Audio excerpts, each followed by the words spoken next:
우리 다 같이 신앙 고백하심으로 집을 시작하겠습니다. 전능하사 천지를 만드신 하나님 아버지를 내가 믿사오며 그 외아들 우리 주 예수 그리스도를 믿사오니 이는 성령으로 잉태하사 동정녀 마리아에게 낳으시고 본디오 빌라도에게 고난을 받으사 십자가에 못 박혀 죽으시고 장사한 지 4일 만에 죽은 자 가운데서 다시 살아나시며 하늘에 오르사 전능하신 하나님 우편에 앉아 계시다가 저리로 솟아난 자와 죽은 자를 심판하려 오시리라. 성령을 믿사오며 거룩한 공회와 성도와 서로 교통하는 것과 죄를 사하여 주시는 것과 몸이 다시 사는 것과 영원히 사는 것을 믿사옵나이다. 아멘. 우리 한번 우리 학교와 또 우리나라와 민족을 위해서 잠시 기도하도록 하겠습니다. 고마우신 하나님, 오늘도 우리에게 좋은 날을 주셨습니다. 주님은 언제나 우리에게 늘 좋은 것들을 주셨지만 우리는 주님이 주신 그 좋은 것들이 좋은 것인 줄을 몰랐습니다. 그러나 코로나19로 말미암아 그동안 우리가 하나님께로 받았던 그 좋은 것들이, 자연스러운 것들이, 당연한 것으로 받아들였던 것들이 통제되고 위협을 가하며 마음껏 누리지 못하게 되었을 때에 우리는 자유의 소중함을 깨달았고 환경의 소중함을 깨달았고 사람들 간의 만남과 교제의 소중함을 깨달았고 복음의 진실성을 또한 깨달았습니다. 오늘도 우리의 대신대학교와 또한 총장님과 교직원 모두가, 교수들이, 또한 우리 학생들 모두 한 사람 한 사람이 이 나라를 위해서, 이 민족을 위해서, 그리고 진실한 복음의 전파를 위해서 얼마나 애쓰고 또 얼마나 땀 흘려야 하는가를 깨닫게 되었습니다.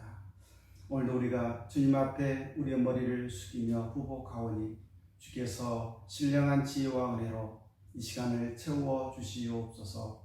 주 예수 그리스도의 이름으로 기도 올리옵나이다. 아멘.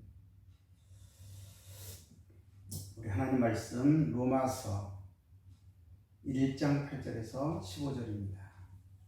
로마서 1장 8절에서 15절 말씀 제가 봉독해 올립니다.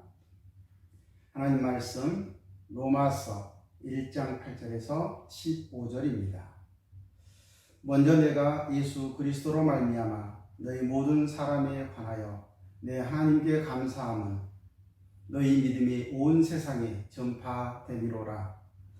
내가 그의 아들의 복음 안에서 내 심령으로 섬기는 하나님이 나의 증인이 되시거니와 항상 내 기도에 쉬지 않고 너희를 말하며 어떻게 하든지 이제 하나님의 뜻 안에서 너희에게로 나아갈 좋은 길 얻기를 구하노라.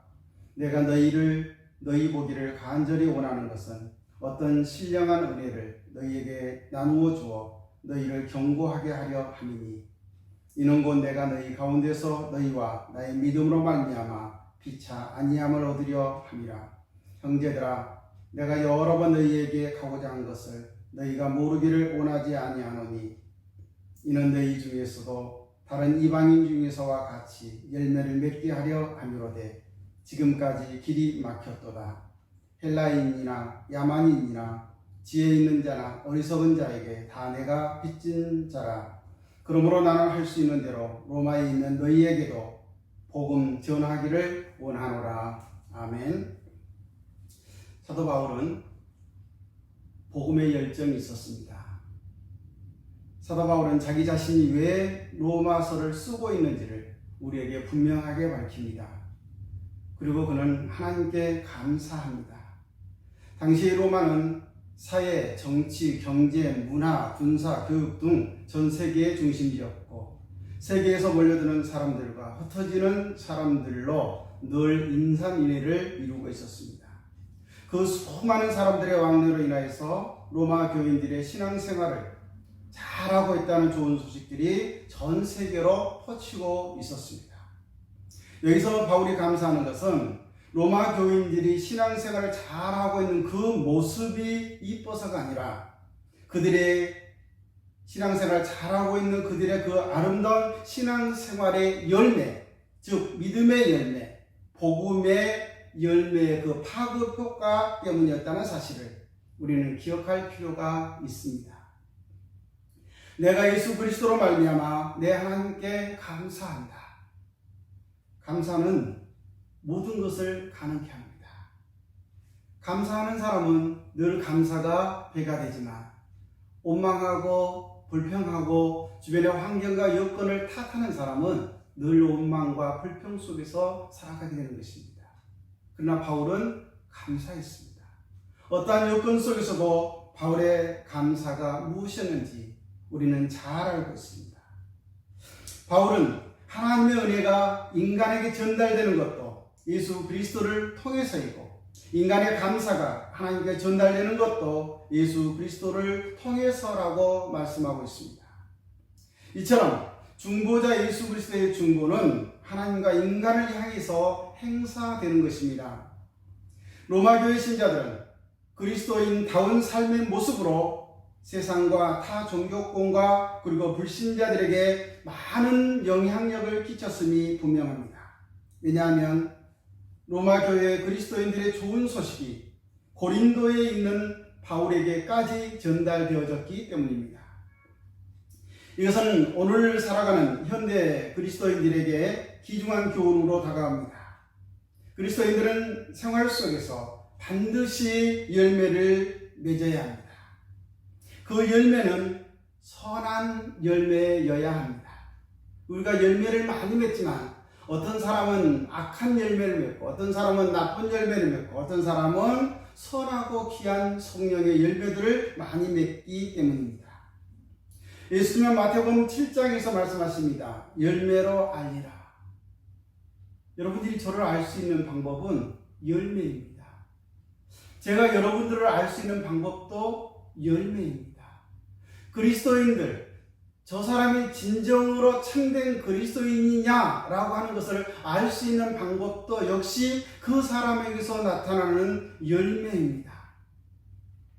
그 사람의 평소의 삶과 습관 속에서 선한 열매들이 많이 나타나는가, 아니면 추악하고 더러운 열매가 나타나는가를 보면 그것이 참된 그리스도인이냐 참된 그리스도인이 아닌가 라고 하는 것을 알 수 있다는 사실입니다. 열매로 하는 것입니다. 무화과나무에는 무화과 열매가, 포도나무에는 포도 열매가 맺힐 수밖에 없습니다.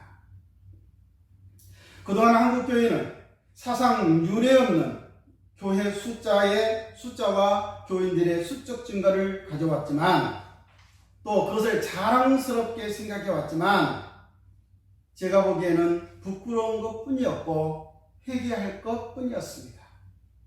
숫자만 많았지 참으로 예수 그리스도를 믿는 사람다운 신앙의 본을 보여주지 못했을 뿐만 아니라 대사회를 향한 영향력도 전혀 없었고, 오히려 조롱과 비난에 대해서도 속수무책이었습니다. 특별히 금년에 중국에서 우리나라에 들어온 우한 코로나, 즉 코로나19로 말미암아 교회의 신뢰도는 더 추락하 있습니다. 이유가 무엇인지는 저도 알고 여러분도 다 압니다. 사도 바울은 이 로마서에서 계속해서 우리에게 그렇게 얘기하고 있습니다. 하나님의 이름이 이방인 가운데서 모독을 받는다. 하나님의 이름이 이방인 가운데서 모독을 받는데 왜 모독을 받는가라고 하면 바로 하나님을 믿는다고 하는 바로 너 때문이다 라고 얘기하고 있는 겁니다. 예수 그리스도를 믿는 저와 여러분 때문에 하나님의 이름이 이방인 가운데서 모독을 받고 있다는 사실입니다. 문제는 그러한 자각을 많은 그리스도인들이 하지 못하고 있다는 거예요. 나 때문에, 우리 때문에 예수 그리스도의 이름이 이방인들 가운데서 조롱을 당하고 모독을 당하는 대로 나 때문이라고 생각하는 그 인식 자체를 하지 못하고 있다는 것입니다. 이것이 사실은 더 부끄러운 일입니다. 이제 우리의 교회들도, 이제 우리의 그리스도의 모든 신자들도 신앙의 좋은 소식만을 만천하에 퍼치면서 살아가야 하지 않겠습니까? 사도 바울은 말합니다. 내 심령으로 섬기는 하나님이 나의 증인이 되시거니와. 내 심령으로 섬기는 하나님. NIV 성경에는 내 영혼의 겸손한 봉사를 내가 들으시는 분, 이렇게 번역되어 있습니다.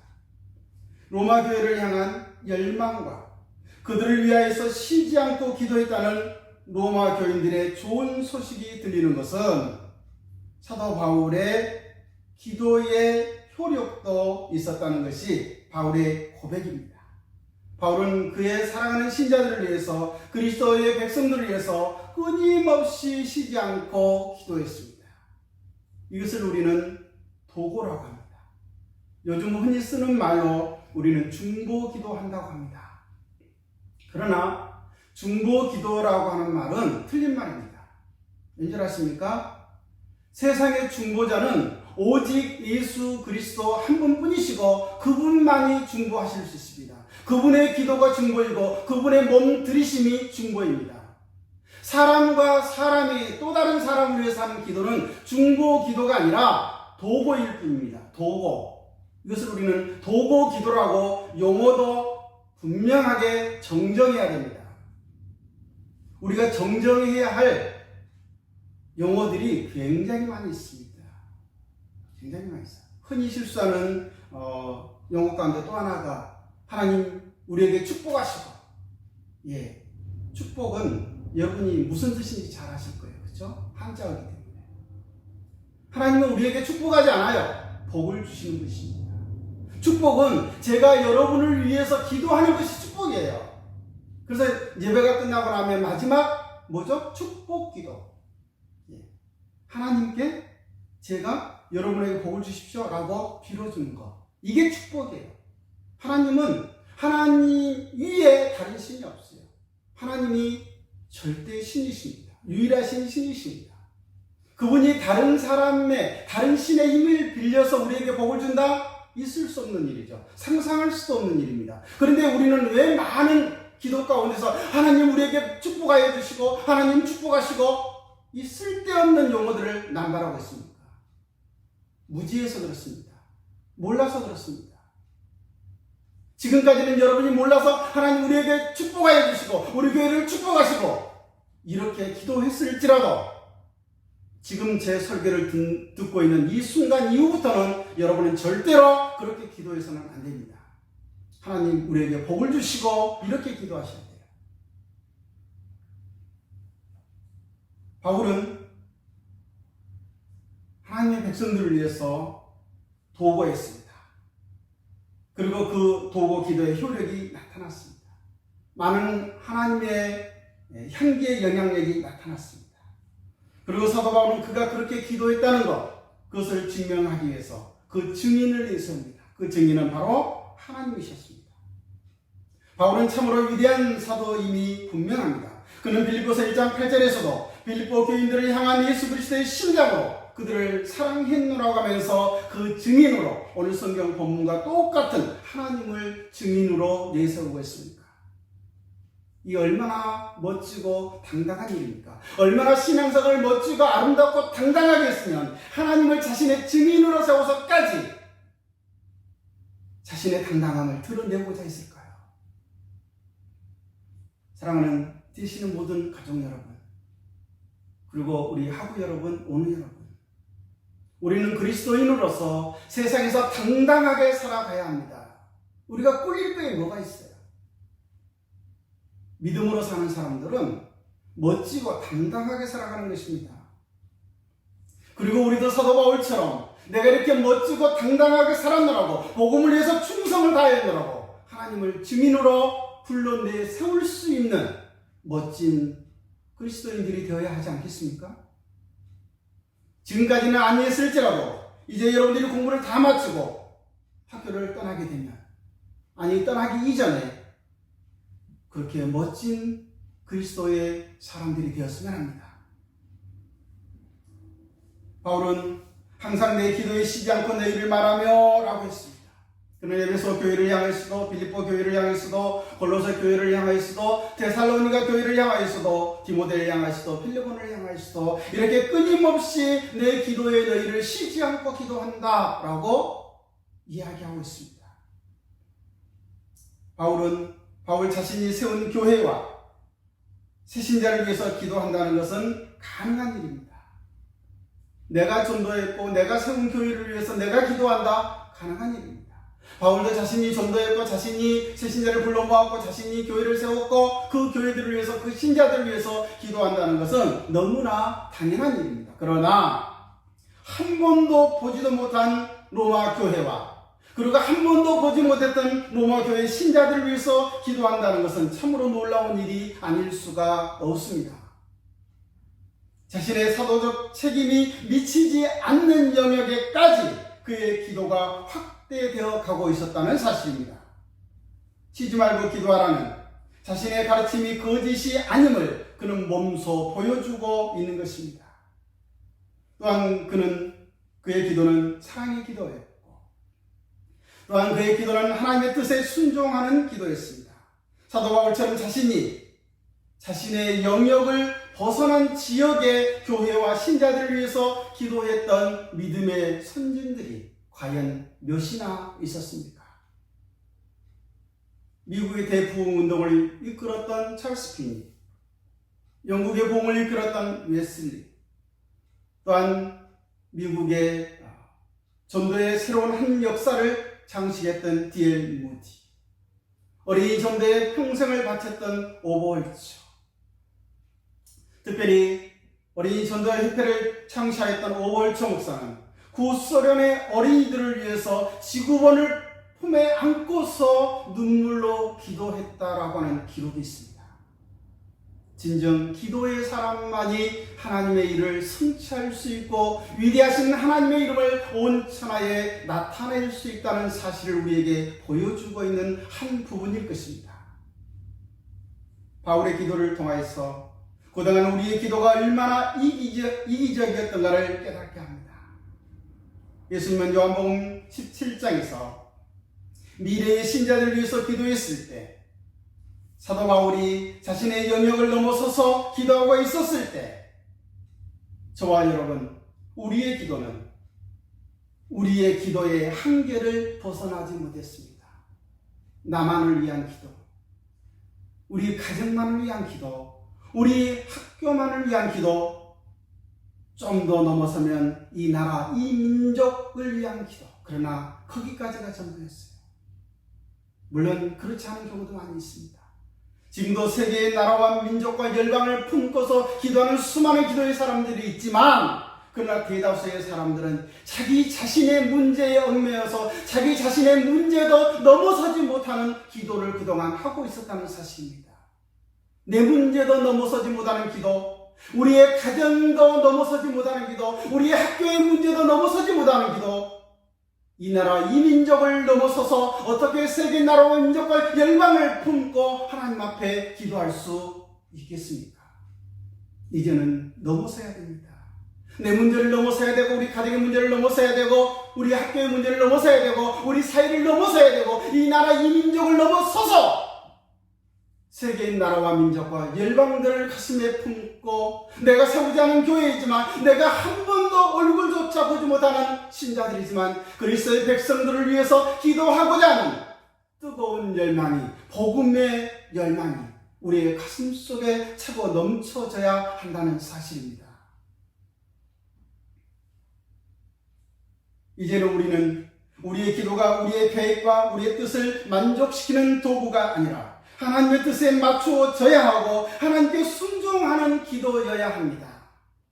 내가 계획하고 내가 목표를 세우고 그 계획대로 그 목표대로 진행되지 아니하면 하나님께서 내 기도를 응답하지 아니하셨다고 낙심하고 실망할 것이 아니라 내가 드리는 그 기도를 통하여서 내가 계획했던 그 계획들을 통하여서 내가 세웠던 그 목표들이 하나님의 뜻에 얼마나 부합했었던가를 먼저 생각할 수 있는, 그리고 기도할 수 있는 성숙한 그리스도인들이 되어져야만 한다는 사실입니다. 그리고 그 기도의 열매는 언제나 선한 것으로 나타날 수밖에 없습니다. 바울은 계속 말합니다. 내가 너희 보기를 심히 원하는 것은, 바울은 로마 교회를 가고 싶었고 로마 교회 신자들을 많이도 만나보고 싶었습니다. 사도 바울은 로마 교회 방문과 더불어서 그들을 너무너무 사랑했고 기도했고 이제 만나기를 원했다는 사실입니다. 그 이유가 무엇일까요? 오늘 성경에 보면 경고케 하기 위함이다 라고 얘기합니다. 바울이 로마서를 기록하고 있을 당시가 AD 57년경이라고 한다면 당시 로마는 황제의 숭배가 그들의 종교였습니다. BC 30년 줄리어스 시저가 로마 통일과 그리고 그 뒤를 이어서 안토니우스 옥타비아누스로 연결되면서 강력한 로마, 즉 팍스 로마가 탄생하게 됩니다. BC 27년 옥타비아누스가 안토니우스를 최종적으로 물리치고 로마의 전 정권을 장악함으로 말미암아 그는 최초로 가이사 아우구스토가 됩니다. 이후 로마는 황제가 신이 되어 로마를 다스리기 시작합니다. 우리가 그동안 읽었던 책 중에 윌리엄 텔이라고 하는 사건을 아실지 모르겠습니다. 윌리엄 텔은 우리나라의 고구려를 세웠던 주몽처럼 화살을 잘 쏘는 사람이었습니다. 그런데 이 사람은 황제에게 절하지 않았습니다. 하나님만이 신이시기 때문에 하나님께만 절을 하고 황제에게는 절을 하지 않습니다. 그렇게 해서 이 소식이 황제에게 전해지고 이 황제는 이 윌리엄 텔을 시험하게 됩니다. 좋다. 내가 너에게 나한테 절을 하지 않고 나를 숭배하지 않아도 되는 한 가지 길을 마련해 주겠다. 그러면서 그의 하나밖에 없는 가장 사랑하는 아들 머리 위에 사과 한 개를 올려놓고 멀리서 그 사과를 쏘아서 떨어뜨리면 정확하게 그 사과를 쏘아서 맞추면 앞으로 황제를 숭배하지 않아도 되고 황제에게 절하지 않아도 된다라고 하는 사건입니다. 결국 윌리엄 텔은 이 사건에서 정확하게 아들의 머리 위에 있는 화살을 쏘아 맞추게 되죠. 이것은 무엇을 의미합니까? 당시의 로마가 황제의 숭배를 얼마만큼 열렬하게 그리고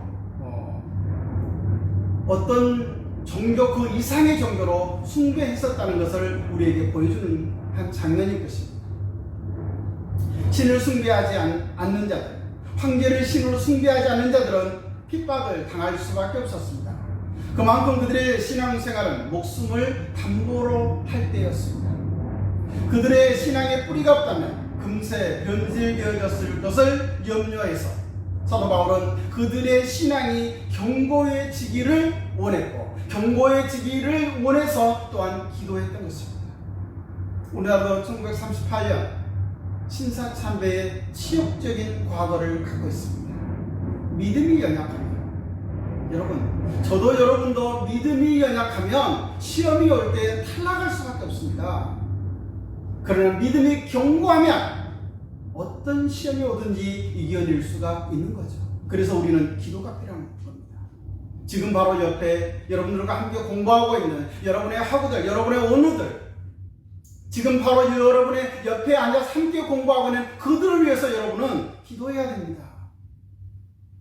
옆에 같이 앉아서 공부하는 전사님이 마음에 안 드십니까? 괜찮아요. 여러분 마음에 드는 사람이 누가 있겠습니까? 정말 여러분 마음에 나는 이 사람이 내 마음에 든다 라고 생각하는 사람 한번 손가락으로 꼽아보세요. 몇 사람이 안 될지. 몇 사람 안 됩니다. 대부분 우리는 사람이 마음에 안 들어요. 그리고 마음에 드는 사람 몇 사람이에요. 그러나 중요한 게 있어요. 여러분이 마음에 든다고 손꼽았던 그 사람은 아마 여러분이 마음에 안 든다고 여러분의 손가락에 꼽아주지 않을 거예요. 그러므로 여러분은 마음에 들든지 마음에 들지 않든지 우리가 그리스도 안에서 사랑의 띠로 하나가 되었다면, 우리가 그리스도 안에서 하나의 지체가 되었다면 그들을 위해서 기도해야 하는 것입니다. 이거는 필수가 아니라 이건 필수입니다. 선택이 아니라 필수적인 차원에서 우리는 기도해야 하는 것입니다. 옆에 있는 형제가 좀 잘못을 했다 해서 비난하고 욕하기 이전에 먼저 그를 위해서 내가 기도했는가를 살펴보아야 할 것입니다. 너희와 나의 믿음을 인하여 안위함을 얻으려 함이라. 그리스도인들의 신앙은 혼자서 성장하기가 매우 어렵습니다. 누군가와 서로 믿음의 교제를 나누며 사랑을 나누고 위로하고 격려하면서 성장하는 것입니다. 교인과 교인, 교인과 목회자와의 바른 관계 속에서, 그리고 교수와 학생들 간의 바른 관계 속에서 개인과 교회는 영적으로 성장해 간다는 사실입니다. 사도 바울은 로마 교회 교인들의 신앙이 열매 맺기를 원했습니다. 저도 여러분들의 신앙이 열매 맺기를 원하고 여러분들의 학업의 성취가 놀랍도록 발전하기를 원하면서 기도합니다. 여기서 말하는 열매는 성품의 변화를 배제하는 것은 결코 아니지만, 그러나 그것보다는 구원받지 못한 자들에게 복음을 전하는 의미가 더 크다고 할 것입니다. 그리스도인들은 삶의 열매를 맺어야 합니다. 예수님께서는 열매 맺는 일의 중요성을 일찍부터 강조하셨습니다. 마태복음 9장에서도 3장에서도 요한복음 4장에서도 7장에서도 15장에서도 계속해서 열매 맺는 삶의 중요성을 강조하신 것입니다. 그리고 열매 없는 신자들을 향한 하나님의 심판도 말씀하셨습니다. 여기서 말하는 열매 없는 신자들이란 거짓 신자들, 가짜 그리스도인들, 예수 그리스도의 이름을 팔아먹는 사람들로서 거듭나지 못한 다른 유다와 같은 사람들, 그리고 쭉정이와 같은 그리스도인들일 것입니다. 겉으로는 그리스도인 것 같지만 내면은 그리스도인이 아닌 가짜 그리스도인들을 말할 것입니다. 세상에 가짜는 많이 있습니다. 우리는 그 가짜를 조심해야 됩니다. 헬라인이나 야만인이나 지혜 있는 자나 어리석은 자에게 다 내가 빚진 자라. 우리는 사도 바울이 모든 사람들에게 복음의 빚진 자라고 하는 이 말씀에 주목해야 됩니다. 사도 바울은 수시로 자신이 복음의 빚진 자라고 말합니다. 하나님께서 예수 그리스도의 피로 자신을 구원해 주셨기 때문에 하나님께 대하여 빚진 자다라고 하는 그런 뜻일까요? 결코 아닙니다.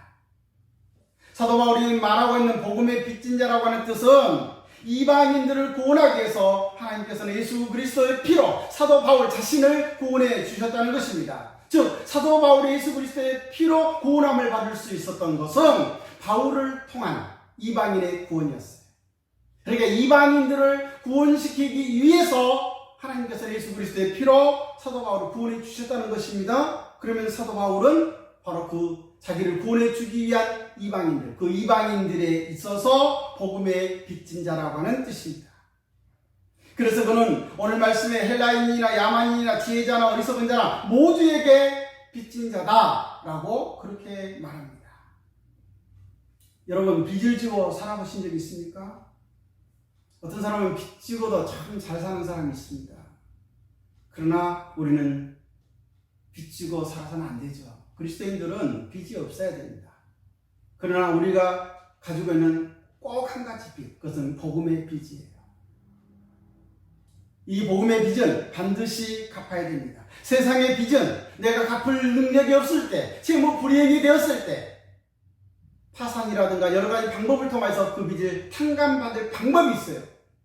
그러나 복음의 빚은 탕감받을 방법이 없어요. 무조건 갚아야 됩니다. 저와 여러분은 모두 다 복음의 빚진 자예요. 그래서 사도 바울이 헬라인, 야만인, 지혜자, 어리석은 자 모두의 빚진 자라 했던 것처럼 저와 여러분도 모두의 빚진 자예요. 그래서 여러분들도 그 복음의 빚을 더 많이, 더 효율적으로, 더 한꺼번에 왕창 갚아버리려고 신학교에 오셔서 공부하시는 게 아닐까요? 저는 그렇게 믿고 싶습니다.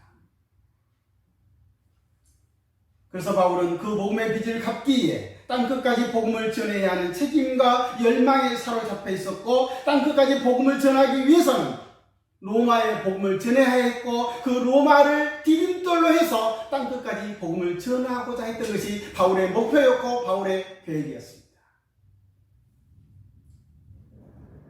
사랑하는 우리 대신의 가족 여러분, 그리고 우리 오는 여러분, 아부 여러분,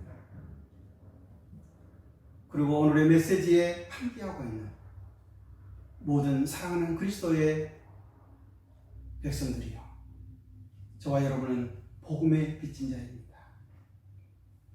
현대를 살아가는 모든 그리스도인들, 전 세계에 흩어져 있는 모든 그리스도인들 모두 다 복음의 빚진 자입니다. 그렇다면 저와 여러분, 복음의 빚진 자라고 하는 인식, 복음의 채무자로 살아가고 있다는 인식을 하고 계십니까? 아직도 구원받지 못하고 있는 우리의 이웃들을 향하여서 사도 바울의 심정으로 복음을 외치고 있습니까? 로마 교인들과 같은 아름다운 소식들이 우리의 지역과 더 나아가서 먼 곳까지 천지를 진동시킬 만큼 움직이고 있습니까? 나로 말미암아 복음의 향기가 얼마만큼 멀리 퍼지고 있는지 여러분 알고 계십니까? 사랑하는 우리 대신의 가정 여러분, 사랑하는 우리 아부 여러분, 오늘 여러분, 저와 여러분은 복음의 빚진 자로서 지금까지 살아왔던 삶이 아니라 앞으로 어떻게 살아가야 할 것인가가 더욱 중요한 때인 것 같습니다. 성령의 비둘기처럼 순결하게, 그리고 뱀처럼 지혜롭게 그리스도의 복음을 위해서 남은 우리의 여생을 힘차게 살아가는 저와 여러분이 되시기를 주님의 이름으로 축복합니다. 기도하겠습니다.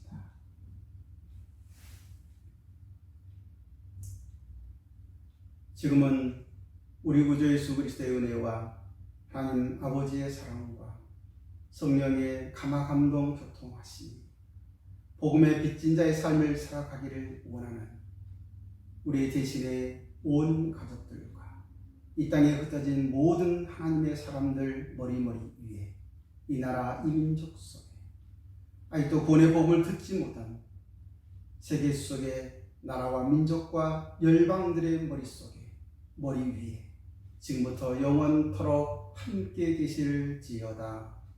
아멘.